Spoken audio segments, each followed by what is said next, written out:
RetoTube vous présente la mise en œuvre de sa solution d'étaiement RetoTube et de coffrage d'Alutech.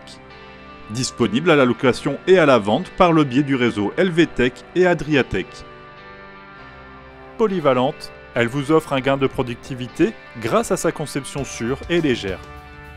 Tous les éléments sont repérés par un code couleur selon leur taille, permettant un gain de temps et de facilité à la mise en œuvre. Le système d'Alutech permet de répondre à tous les types de construction, d'habitation ou de bureau, avec des hauteurs de plafond allant de 1,85 m à 4 m. Avant le démarrage du système de coffrage, vérifiez que la pièce est propre et que la sécurité est posée. Conditionnés dans des paniers, les éléments sont approvisionnés à l'aide d'une grue. Les étais ne doivent pas être posés le long des murs et le port d'équipement de sécurité est nécessaire. À l'aide du plan de calpinage, repérez les hauteurs et les dimensions des éléments de coffrage à installer. Les têtes coffrantes d'Alutech possèdent une large zone de frappe avec surmoulage pour réduire le bruit. Après avoir verrouillé les têtes coffrantes d'Alutech, réglez la hauteur désirée des étais. La poutre primaire d'Alutech, constituée d'une lame en aluminium et d'une fourrure en bois pour le cloutage de contreplaqué, possède deux embouts pour l'accrochage de la tête coffrante. À l'aide d'une perche de montage, positionnez les embouts de la poutre sur les grandes pattes de la plaque de réception des têtes coffrantes. Commencez depuis l'angle d'une pièce la pose de la première poutre primaire. Répétez l'opération avec une seconde poutre primaire, parallèlement à la première, et contrôlez l'espace entre les poutres afin de bien correspondre à la dimension des panneaux secondaires prévus sur le plan de calpinage. À l'aide d'une fourche de montage, levez un panneau secondaire.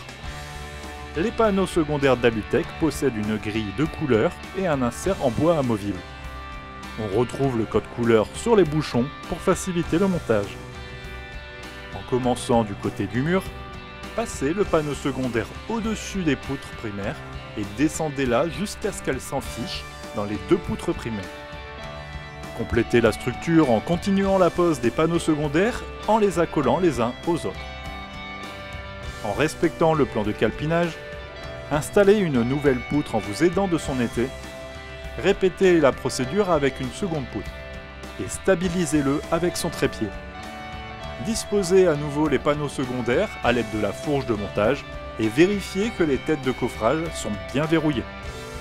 Dans la situation où un espace est restant entre le mur et le coffrage, une console de rive permet de combler l'espace et ainsi limiter la flexion du contreplaqué. Si cet espace à combler dépasse les 35 cm, un système de bris denté peut convenir de soutien pour une poutre primaire adaptée et complétée par des panneaux secondaires.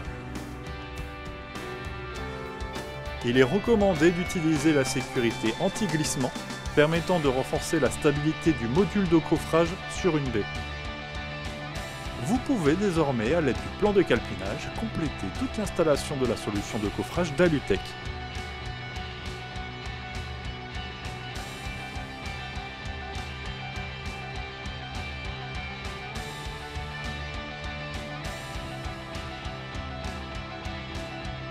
Le système de coffrage en place, la pose du plancher peut s'effectuer de manière efficace et rapide. La dalle est désormais terminée, veillez à ce que la sécurité collective soit posée avant le décoffrage. A l'aide d'un marteau, débloquez les étoiles afin de faire descendre les poutres primaires. Le panneau secondaire est désormais libre, retirez-le à l'aide de la fourche. Vous pouvez retirer le contreplaqué et poser les étais de séchage. Procédez ensuite aux finitions en nettoyant les champs et en grattant les joints de plaques et les équerries. Avec la force de l'expérience de sa solution d'étaiement RetoTube et d'Alutech, distribuée par le réseau LVTech et Adriatech, filiale d'un groupe leader dans la conception, la fabrication et la location d'échafaudages et de solutions d'étaiement, vous offre la solution pour vos chantiers.